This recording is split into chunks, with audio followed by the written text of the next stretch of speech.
सहारा enterprises तुमच्या स्वप्नातली गाडी आता कमी किमतीत. इचलकरंजी शहरालगत असलेल्या कबनूर चंदूर रोडवर कोन्नूर पार्कमधल्या सहारा एंटरप्राइजेस इथं पश्चिम महाराष्ट्रातली विविध बँका आणि फायनान्स कंपन्यांनी जप्त केलेल्या जुन्या दुचाकी आणि चारचाकी गाड्यांची विक्री केली जाते. शोरूम किमतीपेक्षा 25 ते 50% कमी दरात, उत्तम स्थितीत आणि संपूर्ण कागदपत्रांसह त्वरित डिलिव्हरी.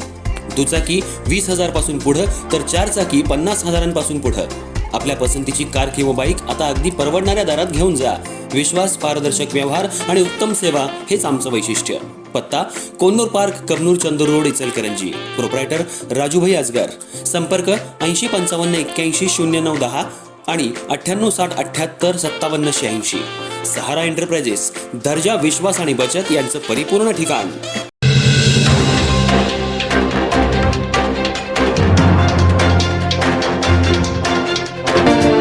इचलकरंजीतील शिवाजीनगर पोलिसांच्या गुन्हे शोध पथकानं उत्कृष्ट कारवाई करत गोवा बनावटीची अवैध दारू वाहतूक करणाऱ्या एका आरोपीला अटक केली आहे.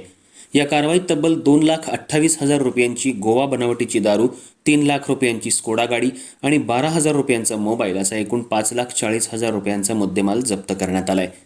हातकणंगले तालुक्यातल्या कबनूर परिसरात ही कारवाई करण्यात आली असून पोलिसांनी एका लालू प्रसाद यादव या नावाच्या आरोपीला ताब्यात घेतले.